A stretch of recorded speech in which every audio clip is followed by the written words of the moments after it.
புண்ணியம் நிரம்பிய புரட்டாசி மாதம். இந்த மாதத்தில் விரதம் இருந்து வழிபடுவதில் பெரிய ஆன்மீக ரகசியம் அடங்கி உள்ளது. அதைத்தான் உங்களோடு இன்னைக்கு நான் பகிர்ந்துக்கிறேன். இந்த மாதத்தில் ஒவ்வொரு நாளுக்கும் ஒரு சிறப்பு உண்டு. அந்தந்த நாட்களில் செய்யும் வழிபாட்டிற்கு அதற்குரிய பலனும் கிடைக்கும். இதில் சனிக்கிழமைகள் தான் கூடுதல் விசேஷமானவை.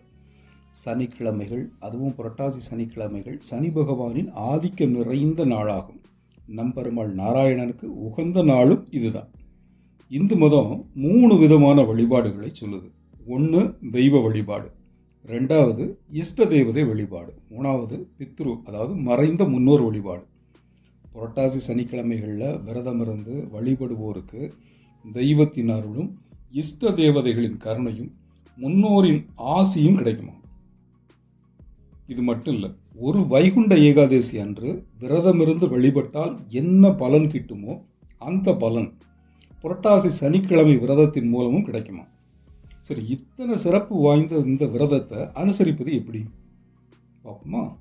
சனிக்கிழமைகளில் அதிகாலையில் எழுந்து நீராடி நல்ல சுத்தமான ஆடைகளை உடுத்தி கோவிலுக்கு சென்று ஆண்டவனை மனதார பிரார்த்தனை செய்ய வேண்டும். அந்த சனிக்கிழமை அன்று அசைவ உணர்வை தவிர்த்து ஒரு வேளை உணவு மட்டுமே உண்ணணும். காலையும் மதியமும் உணவை தவிர்த்து இறைவனை வேண்டிக் கொண்டு மாலையில் மீண்டும் நீராடி இறைவனை வழிபட்டு தீர்த்தம் அருந்தி, அது பெருமாள் கோவில் தீர்த்தமாக இருந்தால் தீர்த்தம் அருந்தி விரதத்தை நிறைவு செய்து உணவை உட்கொள்ளணும். இதுதான் விரதம் இருக்கிற முறை அப்படின்னு சொல்லப்படுகிறது. இப்போ உணர்வை என்னால் ஒரு நாளைக்கு உணவை தவிர்க்க முடியாது, என் உடல்ல அப்படி இருக்குன்னா அப்படின்னா கோவிலுக்கு சென்று வழிபடுங்க. காலையில் எழுந்திரிச்சு குளிச்சு நல்ல ஆடை உடுத்தி கோவிலுக்கு சென்று வழிபட்டு வாருங்கள். சரி, எனக்கு கோவிலுக்கு செல்ல முடியாத நிலை இருக்கு அப்படின்னா என்ன செய்யறது? வீட்டிலேயே தெய்வ உருவங்களையோ படங்களையோ வைத்து வழிபடுங்கள். சரி, ஒருவேளை விரதமும் இருக்க முடியல, கோவிலுக்கும் செல்ல முடியல, அப்படி ஒரு நிலையில் இருக்கிறேன் அப்படின்னா நீங்க விஷ்ணு சகசர நாமத்தை பாராயணம் பண்ணுங்க.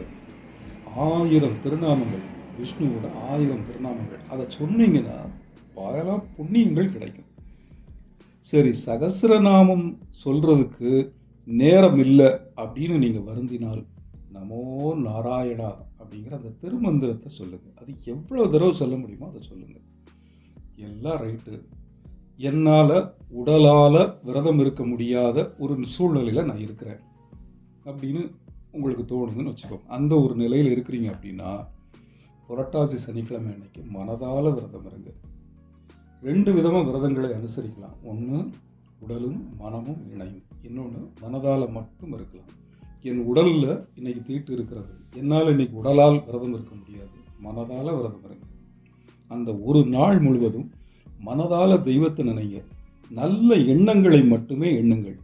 நாராயணனுடைய திருநாமத்தை சொல்லிக்கிட்டே இருங்க. பிறருக்கு நல்லது செய்யுங்க. தீயதை ஒருபோதும் ஒரு நிமிஷம் கூட மனசுக்குள்ள தீய எண்ணம் வர விட்டுறாதீங்க.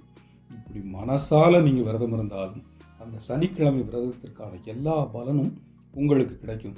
நீங்க அந்த ஒரு நாள்ல மனதாலும் உடலாலும் விரதம் இருந்தாலும் சரி, இல்லை முழு மனதால் மட்டும் விரதம் அனுசரித்தாலும் பாருங்க, உங்க வாழ்க்கையில நிச்சயம் ஒரு திருப்பம் ஏற்படும். நன்றி.